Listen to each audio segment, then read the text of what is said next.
안녕하세요. 오늘은 정말 잘 알려진 성경 말씀이죠. 살인하지 말라. 이 말씀에 대해 좀 더 깊이 들어가 보려고 합니다. 네, 안녕하세요. 마태복음 5장 21절 말씀인데요. 보내주신 자료 살인하지 말라. 영혼을 살리는 가르침. 이걸 보니까 이게 우리가 흔히 아는 것 이상의 의미가 있더라고요. 네, 맞아요. 아주 중요한 지점을 짚어주는 자료인데요. 이게 단순히 물리적인 살인 금지, 그걸 넘어서는 거죠. 네. 특히 그 믿음 공동체 안에서 형제의 영혼을 산산조각 낸다? 이런 표현까지 쓰던데 그런 영적인 해침에 대한 경고라는 거죠. 정확합니다. 그래서 예수님께서 이 말씀을 처음 누구에게 하셨는지 그 상황을 보는 게 중요해요. 그 대상이 중요하군요. 누구였나요? 주로 서기관과 바리새인들, 당시 종교 지도자들이었죠. 말씀을 가르치는 위치에 있는 사람들. 그렇다면 오늘날 우리에게도 해당될 수 있겠네요. 말씀을 나누는 모든 사람에게요? 그렇죠. 바로 그 지점입니다. 예수님께서 구약의 율법을 인용하시면서 시작하시는데 여기서 살인하다는 히브리어 라차흐, 이게 좀 특별해요. 나차고요? 어떤 의미인데요? 자료에서도 언급되던데. 네, 그냥 죽이다가 아니라 산산조각내다, 부수다, 이런 아주 강렬한 어감을 가지고 있어요. 와, 산산조각내다.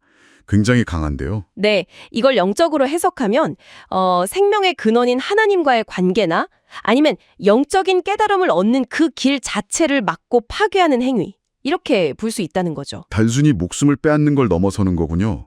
영적인 생명을 파괴하는 것까지. 그렇죠. 그리고 흥미로운 건 이 라차흐라는 단어가 구역의 도피성 제도하고 연결된다는 점이에요. 도피성이요. 그 실수로 사람을 죽인 사람들이 피하던 곳이잖아요. 맞습니다. 그럼 이게 예수님이 말씀하신 살인도 혹시 어떤 악의나 미움 없이 그냥 잘 몰라서 무지 속에서 저지르는 그런 영적인 해침까지 포함한다는 뜻일까요? 바로 그 점을 자료가 강조하고 있습니다. 도피성이 고의가 아닌 부지 중에 살인한 사람들을 위한 곳이었잖아요. 네. 그것처럼 예수님의 이 경고도 어떤 악의나 미움에서 비롯된 것뿐만 아니라 어쩌면 잘못된 열심이나 무지 때문에 형제의 영혼을 해치는 경우까지도 포함한다는 거죠. 예를 들면 어떤 걸까요? 가령 잘못된 가르침을 준다거나 아니면 너무 지나치게 막 정죄를 해서 상대방이 영적으로 위축되거나 실족하게 만드는 경우요. 그럴 수 있겠네요. 옳은 말을 해도 방식이 잘못되면? 그렇죠. 근데 중요한 건 이게 악의가 아니라 무지에서 비롯됐다면 도피성처럼 어떤 회복의 길, 피할 길이 있다는 희망적인 메시지도 같이 있다는 겁니다. 그렇군요. 근데 예수님은 거기서 한 걸음 더 나가시잖아요. 마태복음 5장 22절 보면 형제에게 그냥 노하는 자, 또 라가라고 부르는 자, 미련한 놈이라고 하는 자, 이런 사람들까지 다 심판 대상이라고 하셨어요. 네, 맞아요. 이게 그냥 화내고 욕하는 거랑은 또 다른 차원의 이야기 같아요. 네, 맞습니다. 자료를 보면 여기서 형제는 일단 같은 신앙 공동체 안의 사람을 가리키는 거고요. 믿음 안에 형제자매. 네, 그리고 노하게 한다는 건 정죄하는 말이나 태도로 상대방 마음속에 분노를 일으키는 행위, 이렇게 해석해요. 단순히 내가 화를 내는 게 아니라 상대방을 화나게 만드는 거군요. 그렇죠. 그리고 라가, 이건 아람어인데 텅 빈, 어리석은 이런 뜻으로 상대방을 영적으로 아주 공허하고 무가치한 존재로 낙인 찍는 태도를 말하는 거고요.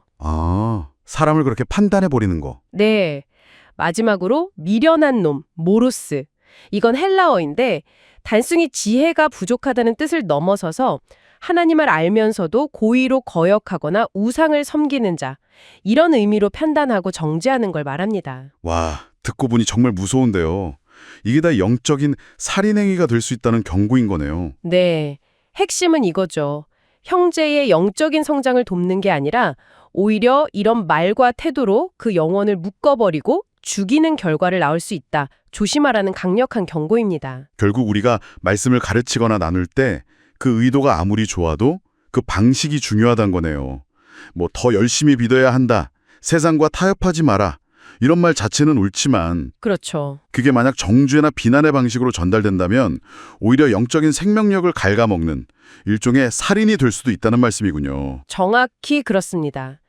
듣는 사람이 정죄감이나 절망감을 느끼게 해서 하나님과의 관계에서 멀어지게 만든다면 그게 바로 영적인 해침이 될 수 있다는 거죠.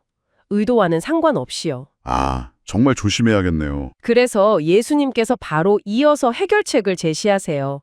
그게 바로 화목입니다. 화목이요. 제물을 드리기 전에 먼저 형제와 화목하라 이 말씀이죠. 네, 맞아요. 마태복음 5장 23절, 24절. 이게 뭘 의미하냐면 형식적인 종교 행위, 예배나 헌금 이런 것보다 관계의 회복이 먼저라는 거예요. 깨어진 관계를 바로잡는 것. 그럼 그 화목은 구체적으로 어떻게 하는 건가요? 그냥 미안하다고 사과하면 되는 건지? 물론 사과도 포함되겠지만 자료에서는 그 화목하라, 디아라소는 헬라어 단어가 좀 더 깊은 의미를 가진다고 봐요. 단순히 감정을 푸는 걸 넘어서 관계를 완전히 바꾸다, 교환하다 이런 뜻이 있거든요. 관계를 바꾸다. 네, 그러니까 내가 했던 잘못된 말이나 태도 혹은 가르침 자체를 인정하고 바꾸는 것, 그걸 통해서 관계를 새롭게 하라는 의미가 강하다는 거죠. 일종의 회개죠, 회개. 아, 그냥 사과하고 넘어갈 게 아니라 내 잘못된 부분을 실제로 고쳐야 한다는 거군요. 그게 진짜 화목이군요. 그렇죠. 내 말이나 가르침 때문에 누군가 영적으로 힘들어했다는 걸 깨달았다면 그걸 인정하고 그 방식 자체를 바꾸려는 노력이 필요하다는 겁니다. 그리고 이런 회개를 통해 관계를 회복하는 길, 우리의 영적인 도피성은 결국 예수 그리스도 안에서 찾을 수 있다는 게 이 말씀의 핵심 메시지라고 할 수 있겠습니다. 와, 오늘 살인하지 말라 이 한 구절이 정말 새롭게 다가오네요. 단순히 행동 강령이 아니라 우리 신앙 공동체 안에서 서로의 영혼을 얼마나 조심스럽게 또 생명을 살리는 방식으로 대해야 하는지에 대한 깊은 통찰을 주는 것 같습니다. 네, 어떻게 보면 말씀을 나누는 우리 모두가 자칫 잘못하면 영적인 가해자가 될 수도 있다는 좀 무서운 경고이기도 하고요. 맞아요. 저도 좀 뜨끔한데요. 중요한 건 이거 같아요. 내가 혹시 나도 모르게 무지 속에서라도 다른 사람의 영혼을 아프게 하지는 않았는지 계속 돌아보는 자세. 그리고 만약 그런 부분이 깨달아졌다면 우리의 유일한 도피성이신 예수님께 나아가서 그 관계를 바로잡으려고 애쓰는 것. 이게 필요하겠죠. 하나님은 제사보다 긍휼을 원하신다는 말씀처럼 어떤 형식적인 신앙행위보다 서로를 살리고 세워주는 관계를 더 기뻐하신다는 의미로 받아들여도 될까요? 네, 정확합니다. 정죄보다는 생명을 살리는 마음, 그걸 원하시는 거죠? 여러분 오늘 이 이야기 들으시면서 어떤 생각이 드셨나요? 혹시 여러분의 말이나 혹은 신앙을 나눈다고 했던 어떤 행동들이 의도치 않게 누군가의 영적인 성장을 가로막거나 상처를 준 경험은 없으셨는지 한번 돌아보는 계기가 되면 좋겠습니다. 네, 성경을 깊이 들여다보면 때로는 이렇게 우리 자신을 비추는 좀 불편한 진실과 마주하게 될 때가 많죠. 하지만 바로 그 성찰이 우리를 더 깊은 생명의 길로 이끌어주는 첫걸음이 될 수 있다고 믿습니다. 각자의 자리에서 오늘 나눈 이야기들을 한번 조용히 곱씹어 보시는 시간이 되시기를 바랍니다.